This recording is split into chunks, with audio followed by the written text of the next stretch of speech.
Halo, my brother, my sister, my mother, my grandmother, my Muna, my Saroh, my love. Ketemu lagi. Hari ini saya akan menjawab pertanyaan yang diberikan di kolom komentar dari kelas diet sehat dari rumah.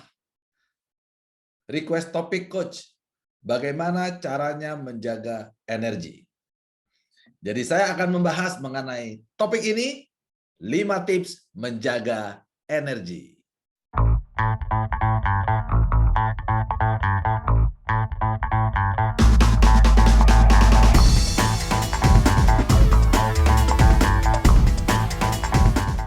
Albert Einstein mengatakan, everything is energy, and that's all there is to it. Match the frequency of the reality you want, and you cannot help but get that reality. It can be no other way. This is not philosophy. This is physics. Artinya apa, Coach? Ini bahasa Indonesianya. Loh, kok tadi pakai bahasa Inggris? Biar kelihatan pinter. Semua adalah energi. Dan hanya itu aja.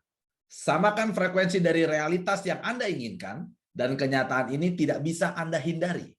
Tidak ada jalan lain. Ini bukan filosofi. Ini fisika. Jadi segala sesuatu yang ada di muka bumi ini adalah energi. Saya energi. Baju ini energi. Cincin ini energi. Jam tangan energi. Semua energi. Bahkan ruangan ini juga berisikan energi. Bagaimana hubungan antara manusia dan energi? Hubungannya baik-baik aja. Harvard University melakukan pengukuran terhadap medan energi tubuh. Bahwa jantung menghasilkan medan energi 100 kali lipat lebih kuat daripada medan energi yang dihasilkan oleh otak. David Hawkins dalam buku Power versus Force mengelompokkan emosi dalam map of consciousness atau peta kesadaran. Setiap emosi diberi angka, berapa energinya. Segala sesuatu yang di atas 10 pangkat 200 disebut dengan energi positif, sifatnya menguatkan kita. Dan segala sesuatu yang di bawah 10 pangkat 200 disebut dengan energi negatif, sifatnya melemahkan kita atau menghabiskan energi. Apa aja jenis perasaan yang di atas 10 pangkat 200 yang menguatkan kita yang disebut dengan energi positif? Berani, pasrah, kerelaan, penerimaan, alasan, cinta, bahagia, damai, tercerahkan.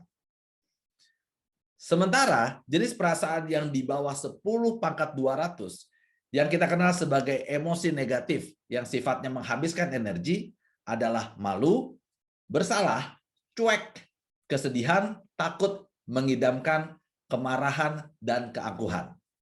Kembali kepada pertanyaan dari salah satu teman kita. Bagaimana cara menjaga energi? Berikut 5 tips untuk menjaga energi supaya tetap positif. Pertama adalah dengan tidak mengkhawatirkan hal-hal yang berada di luar kendali Anda dan saya. Sebagaimana yang dikatakan oleh seorang pebaseball profesional yang bernama Michael Rivers. Saya tidak akan mengkhawatirkan hal-hal yang tidak bisa saya kendalikan. Karena kalau tidak bisa saya kendalikan, percuma saya khawatirkan. Michael melanjutkan, saya juga tidak akan mengkhawatirkan hal-hal yang bisa saya kendalikan. Karena kalau bisa saya kendalikan, percuma saya khawatirkan. Apa hal-hal yang tidak bisa dikendalikan? Misalnya, matahari terbit di sebelah timur. Kan nggak bisa dipindahin di barat. Ngapain dikhawatirkan? Tapi panas, Pak. Ya udah, kalau panas apa yang bisa dikendalikan? Saya bisa masuk kamar, lalu nyalakan AC. Itu aja yang dilakukan. Demikian juga di dalam hidup. Ketika sesuatu Anda tidak dapat kendalikan, tidak perlu Anda khawatirkan. Sebaliknya, kalau hal itu Anda bisa kendalikan, juga tidak perlu Anda khawatirkan. Ya, Anda tinggal kendalikan aja. Contoh misalnya orang bekerja. Yang dia bisa kendalikan apa? Perilakunya dia bisa kendalikan. Ya sudah, lakukan yang terbaik untuk pekerjaannya dia. Mengenai hasil, memang itu wilayahnya Tuhan. Oleh sebab itu, tidak perlu mengkhawatirkan hasilnya. Contoh misalnya orang mau posting di sosial media. Belum posting, udah takut duluan. Yang bisa dikendalikan apa? Ya udah, dibuat gambarnya sebaik mungkin yang dia bisa. Dibuat captionnya sebagus mungkin yang dia mampu. Lalu posting. Hasilnya seperti apa tidak bisa dikendalikan. Apapun hasilnya, ya disyukuri, diterima. Dua, cara untuk menjaga energi adalah dengan sedekah. Kenapa sedekah? Ini diajarkan oleh guru spiritual saya. Beliau adalah seorang muslim, jadi diajarkan minimal 2,5%. Dulu saya mulai dari uang 30.000, setiap pagi saya bawa sambil jalan pagi, lalu kita berikan kepada orang-orang yang membutuhkan. Misalnya pemulung, pengemis, ataupun orang-orang yang sudah bekerja dari pagi hari. Ketika seseorang memberi, itu jenis perasaannya adalah kerelaan. Dan kerelaan adalah energi positif. Ketika energinya positif, law of attraction akan bekerja, menarik kepositifan yang lain. Orang yang memberi tangan di atas, maka dia punya perasaan kelimpahan. Maka dia akan menarik lebih banyak keberkahan dan keberlimpahan lainnya. 3, menulis daftar syukur dan atau daftar happy. Ini juga sama, Anda bisa menuliskan hal-hal yang Anda syukuri. Apa yang Anda syukuri dalam hidup Anda? Ayo, bikin listnya. Atau hal-hal yang membuat Anda happy. Bikin listnya.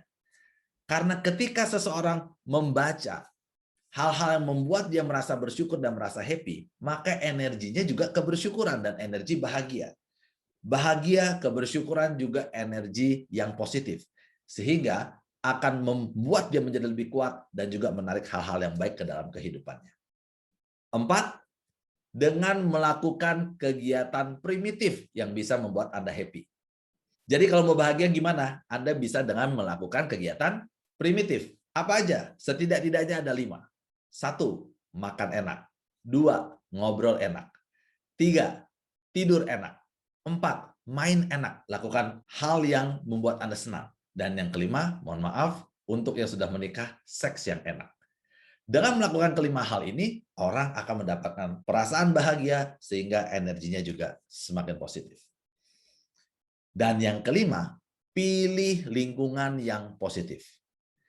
Jim Rohn mengatakan, you are the average of the 5 people you spend the most time with. Anda adalah rata-rata dari 5 orang yang Anda habiskan waktu paling banyak. Yaitu orang-orang terdekat Anda. Ibaratnya main sama tukang ikan asin, badan bau ikan asin. Main sama tukang sate, badan jadi bau sate. Main sama tukang parfum, badan jadi bau parfum. Jadi supaya energi bisa positif, kita perlu memiliki lingkungan orang-orang teman-teman yang positif juga. Inilah 5 tips untuk menjaga energi. Pertama, dengan tidak mengkhawatirkan hal-hal yang tidak perlu dikhawatirkan. 2, sedekah. 3, menulis daftar syukur dan atau daftar happy. 4, melakukan kegiatan-kegiatan primitif. Dan yang kelima, memilih lingkungan yang positif. Bila ada hal lain yang Anda ingin saya bahas, silakan Anda bisa tulis di kolom komentar. Dan bila Anda merasa video ini bermanfaat, Anda bisa subscribe, like, comment, and share. Senang bisa berbagi dengan Anda. Sukses buat Anda, and I love you so much.